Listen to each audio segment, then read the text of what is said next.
John McCain has a hot take here on who to blame for the terror attack in Nice, France. He says, as far as the tragedy in France is concerned, obviously, this is an act of mayhem and despicable.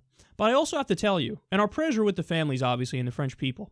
But I also have to tell you that as long as we have a leadership in this country, the President of the United States, who allowed this to happen, his policies are directly responsible for ISIS, and ISIS is responsible for these attacks.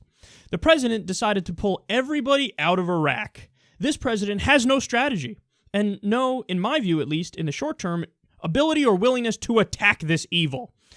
This president has failed miserably, and all this stuff didn't have to happen. I'm sorry to say that I predicted everything that has happened, and I predict more attacks just as the director of national intelligence and the head of the CIA have predicted. This president has failed America and the world. So do you see what he's saying? He's saying it's Obama's fault because he's not hawkish enough. He hasn't done enough war. If he would just do more war, this wouldn't have happened. There wouldn't have been an attack in Nice, France, and ISIS wouldn't be like it is right now. Nothing could be further from the truth. Obama has done 7 interventions.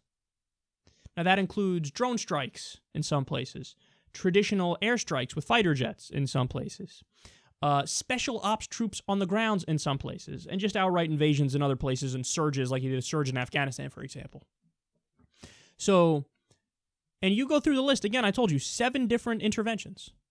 John, how many would you like him to do before you say, you know what? That's enough war. That's enough intervention. We're good. How many? A serious question. How many do you want? 14 different countries? 32 different countries? You tell me, at what point will you say, you know what, that's it. Okay, we've done it. We've done our piece. And by the way, let's say we lived in John McCain's ideal world where we did more war. Is anybody really stupid enough to think, oh, that'll do it? That'll do it. No more attacks from ISIS. No more attacks from ISIS. You'd have to be stupid to believe that. Guys, we started the war on terror, and the whole idea of it was we are going to eliminate, or at the very least limit, the number of terrorists in the world. This jihadist scourge. What's happened since we started the war on terror? There are now more terrorists. So it's been an abject failure. You accomplished the exact opposite of what you wanted to do. It's like the drug war. Did you know there are quotes of officials on the drug war where they say, no, the goal is to eliminate drug use.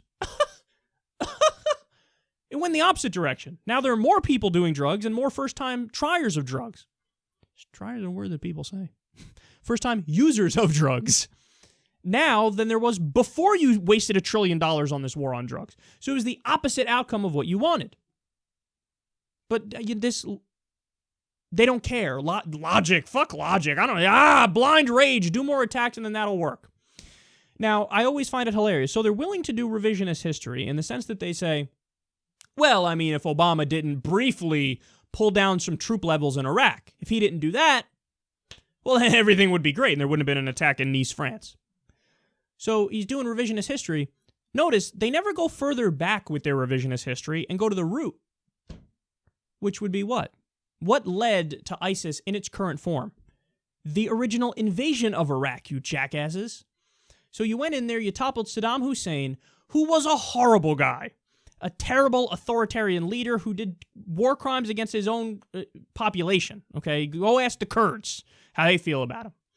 But you had him in there, you toppled him, created a power vacuum. What came out of that vacuum? ISIS.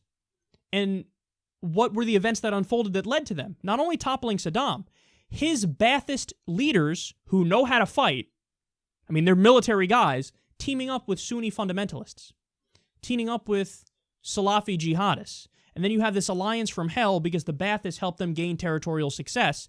And they did that all as a response to the Shia leadership going too far and oppressing the Sunnis when Maliki took over. So he pretends like he knows more than anybody else on this stuff. And, I know the region well, and I'm the expert, and yada, yada. All of his ideas are ideas that wouldn't help the problem. They would make the problem worse. And he's not willing to say the obvious, which is, hey, maybe the original invasion of Iraq was the fucking problem. Maybe we shouldn't have done that. Maybe if you want to do revisionist history, you say if we never went into Iraq in the first place, well then there would certainly be fewer jihadists today. But more importantly, if we never had the unholy alliance with Saudi Arabia, there would be fewer jihadists today because they spread this poisonous ideology all around the world. So I don't buy his analysis. His analysis is more war would have prevented this terrorism. Dude, we've been at war for over 15 years. And it hasn't helped, it's made it worse. So you might want to go back to your fucking drawing board because you obviously don't know what the fuck you're talking about.